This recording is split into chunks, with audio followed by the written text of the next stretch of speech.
Salam la famille, info mercato du jour. On va encore une fois parler de quelques informations mercato qu'on a vues un peu partout. On va commencer par déjà cet article de Marca qui nous parle du numéro 10 du Real. Hier, on a parlé de Modric qui va peut-être aller à l'Inter Miami. Il va jouer son dernier match demain, samedi, et il va faire la Coupe du Monde des clubs avec le Real. Après ça, il va dire ciao ciao. Et Marca, ils ont parlé de quelques joueurs qui pourraient probablement prendre le numéro 10. Ils ont parlé de Mbappé, ils ont parlé de Bellingham, ils ont parlé même d'Arda Güler. Pour Mbappé, apparemment, selon Marca, le 9 de Mbappé, c'est juste un numéro de transition, comme on l'a vu avec Ronaldo quand il est venu. Ronaldo, quand il est venu, il avait le numéro 9 parce qu'il y avait encore Raoul qui avait le numéro 7 et il a attendu que Raoul parte pour prendre le 7. Et pour Mbappé, c'est la même chose avec le numéro 9 là. Il l'a juste en attendant. Et quand peut-être Vinicius va partir, il va prendre le 7. Maintenant, puisque Vinicius, il n'est pas encore sur la liste de transfert, Vinicius, on ne pense pas à lui quand on parle de départ, même si avec le Real actuellement, on ne sait jamais. Actuellement, Marca se dit que le 10 serait peut-être un autre numéro qui va intéresser Mbappé, surtout avec le rôle qu'il a maintenant.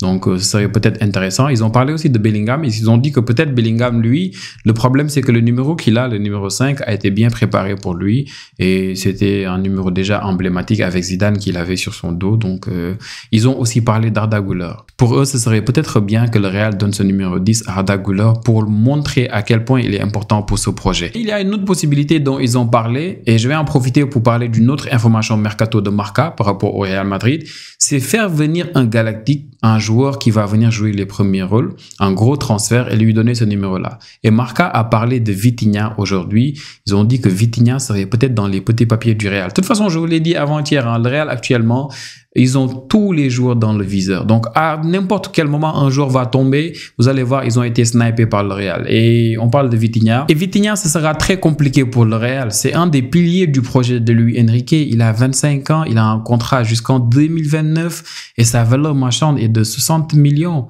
Donc, c'est clair que si le Paris Saint-Germain devait aujourd'hui s'en séparer, ce ne sera pas pour des 60 millions, 70 millions. On connaît Nasser. Paris Saint-Germain ou Manchester City, les Qataris, à chaque fois qu'ils sont intéressés par un joueur, on leur demande limite le double du prix. Du coup, Nasser, quand tu es intéressé par un de ces joueurs, ce sera très compliqué. Avec Vitinha, maintenant déjà, on ne parle même pas de l'adaptation de Vitinha, comment on compte l'utiliser, comment on va le faire jouer avec tous les joueurs qu'il y a actuellement au milieu au Real. Ça, c'est un autre débat. Mais on va parler aussi de Bruno Fernandes. On se rappelle tous de sa déclaration, hein, juste après la finale de l'Europa League. Il avait dit, écoutez, je vais rester ici jusqu'à ce que le club me demande de partir.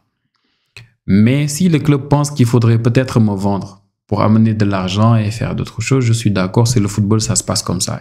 Et c'est très bien vu de la part de Bruno Fernandes. Moi, personnellement, j'avais dit il n'y a pas encore longtemps, quand je débriefais le match de finale de l'Europa League, là, j'avais dit que pour moi, Bruno Fernandes, Amorim doit en faire un des piliers de son projet. Il doit construire autour de Bruno Fernandes. Il n'a que 30 ans.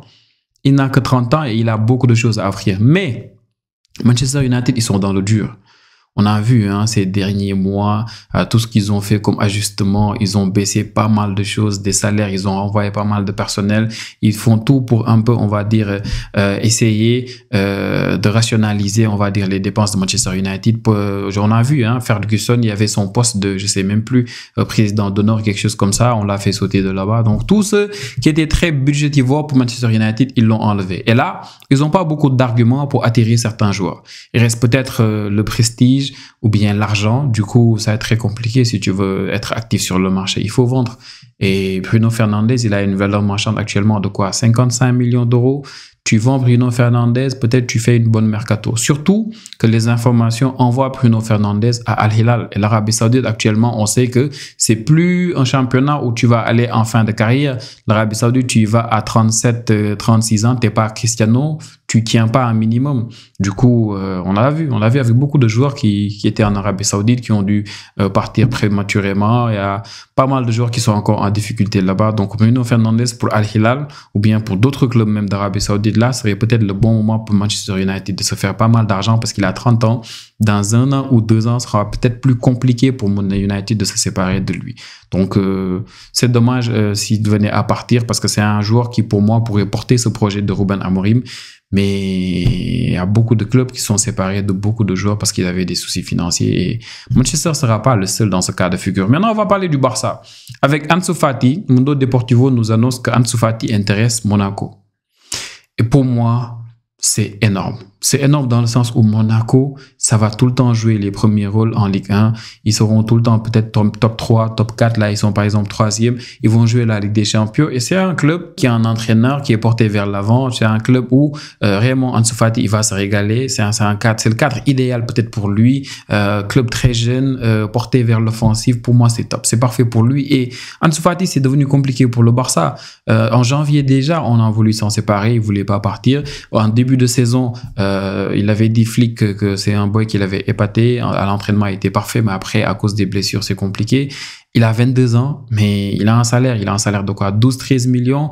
Et si le Barça venait à avoir un club comme Monaco qui est prêt à payer la moitié du salaire là, je pense que ça va bien les arranger avec les revalorisations qu'on voit actuellement au Barça. Ce sera très bénéfique et pour Ansu Fati qui va pouvoir jouer et pour le Barça parce qu'Ansu Fati cette saison, il ne joue que 293 ou je sais plus 298 minutes. Ça, c'est l'équivalent de 3 matchs entiers. C'est pas beaucoup. Et je connais Flick. Flick, il a déjà dit à Ansu Fati, je ne compte pas prioritairement sur toi. Si tu restes, tu vas jouer quand tout le reste, ils auront un peu de temps de jeu. Du coup, c'est le rôle qu'il a actuellement. Et s'il persiste à rester, il va continuer à avoir ce rôle-là. Et c'est triste, au fait. Parce qu'Ansu Fati, on parle d'un joueur qui, en 2020, avait une valeur marchande de 80 millions d'euros. 80 millions d'euros en 2020. Donc, c'est vraiment triste, au fait. À part Ansu Fati, il y a aussi des infos par rapport à Manchester City. Déjà, pour le dernier match en championnat, match très décisif pour les équipes qui veulent aller en Ligue des Champions. Tu as Fulham qui va jouer contre Manchester City. Et en conférence de presse, Pep Guardiola dit que Walker ne va plus revenir parce qu'on pensait que Walker allait venir à City, revenir de près et jouer la Coupe du Monde des clubs. Mais apparemment, non. Walker ne jouera pas. La Coupe du Monde des clubs seront Pep Guardiola. Et ça ouvre d'autres pistes. Fabrizio Romano, il parle de Tino Livramento, le joueur de Newcastle. Il dit que ce sera pas facile.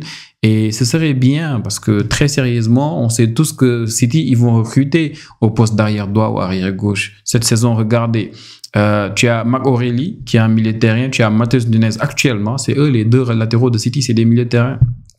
Donc c'est compliqué. En début de saison, on a vu Garviol bien géré à gauche, mais après avec les lacunes en défense, et surtout Ruben Diaz qui se blessait tout le temps. Là, par exemple, c'est Garviol qui est venu dans l'axe pour amener un peu plus d'équilibre. Donc, City, ils ont besoin d'un latéral et ce serait très intelligent de recruter en Angleterre. Sinon, toujours parlant de City, apparemment, City est en train de négocier le prix de Tijani Reinders et oui, City aura un très bon milieu de terrain s'ils arrivent à le prendre. Ils pourront se séparer peut-être de Gundogan s'ils veulent ou bien essayer de le reposer. On sait qu'il y a des matchs où quand il enchaîne, il n'a pas vraiment le niveau. C'est compliqué pour Gundogan avec son âge, même si l'année dernière, il fait une saison exceptionnelle avec le Barça. Là, c'est pas évident. Et Tijani Reinders, sera pas facile peut-être pour City aussi. Ils vont casquer fort. C'est un joueur qui a prolongé il y a même pas longtemps, jusqu'en 2030. Ce sera pas évident. Ce sera pas évident. On parle d'une valeur marchande de 50 millions et c'est sûr que le Milan, ils vont essayer de tirer un petit 70-80. C'est parce qu'ils ont compris que c'est un joueur qui intéresse beaucoup de clubs, qu'ils ont pris le temps de vite le prolonger. Donc,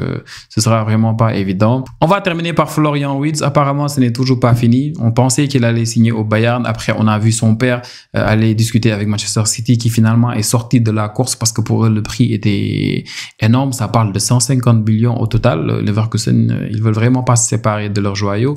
Mais là, on dit que Liverpool, Fabrizio Romano l'a annoncé il y a quelques minutes, il dit que Liverpool est en train de discuter. Il a fait d'ailleurs une première offre apparemment au Bayer Leverkusen parce que le joueur apparemment est d'accord et ce sera très bien pour Liverpool. Liverpool, je l'ai dit depuis longtemps, j'avais fait une vidéo pour parler de la saison de Liverpool et de Arne Slot, sa première saison.